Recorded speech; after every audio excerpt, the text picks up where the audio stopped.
ہم ماں باپ کو نوکر سمجھتے ہیں، جب چلے جائیں پھر قدر ہوتی ہے۔ یہ بازاروں میں نہیں ملتے، ان کا کوئی مول نہیں ہے، ان کا کوئی بدل نہیں ہے۔ ہماری ہر غلطی پہ وہ پردہ ڈال دیتے ہیں، ہم سے برداشت ہوتے۔ میں اپنی والدہ ماجدہ رحمت اللہ تعالی علیہ 10 سال ہو گئے، ان کی وفات کے بعد جو کتاب لکھی تھی میں نے کہا چلو لوگوں کے لیے مسائل بھی لکھ دوں، حدیثیں لکھنے بیٹھا۔ پہلی مرتبہ اس موقع پہ میں نے وہ حدیث پڑھی، اتفاق سے اس سے پہلے میری نظر سے نہیں گزری تھی۔ موسیٰ علیہ السلام کی روایت ہے، اس میں سب سے بڑا گناہ کیا ہے؟ سب سے بڑا ہم سمجھتے ہیں کسی کو قتل کر دینا، غیبت کر دینا، زنا کر لینا، شراب پی لینا ہے، ہم تو اس کو سمجھتے ہیں۔ اس حدیث میں تھا سب سے بڑا گناہ یہ ہے ماں باپ بلائیں اور میں کہہ دوں میرے پاس ٹائم نہیں ہے، یہ سب سے بڑا گناہ۔ اور ہم نے یہ کتنی بار کیا ہوگا؟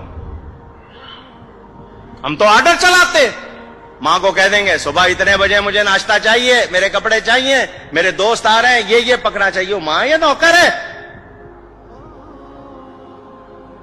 اگر باپ آپ کی کو کرے تو آپ کہتے تو نے کیا کیا؟ تیرے باپ نے بھی تو تیرے ساتھ کیا تھا، یوں آگے بات کرتے۔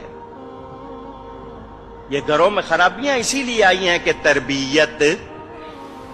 حضور صلی اللہ علیہ وسلم کا ارشاد بیہقی شریف میں حدیث موجود، فرمایا میں عشاء کی نماز پڑھ رہا ہوتا، میری ماں میرا نام لے کر بلاتی، میں نماز چھوڑ کر ماں کے پاس جاتا۔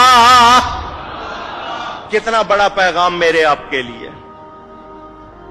موسیٰ علیہ السلام مزاج میں تیزی تھی، اونچی بول لیتے تھے، جب جاتے تھے کوہ طور پر کلام کرنے ماں پیچھے مصلی بچھا لیتی تھی۔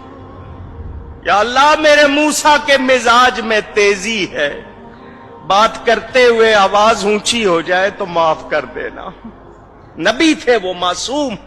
ماں ہوتی ہے، دعا کر رہی ہے، ماں کا انتقال ہو گیا۔ موسیٰ علیہ السلام طور پر گئے، غیب سے آواز آئی آج ذرا ہوش سے بات کرنا، پیچھے دعا کرنے والی نہیں بیٹھی۔ اب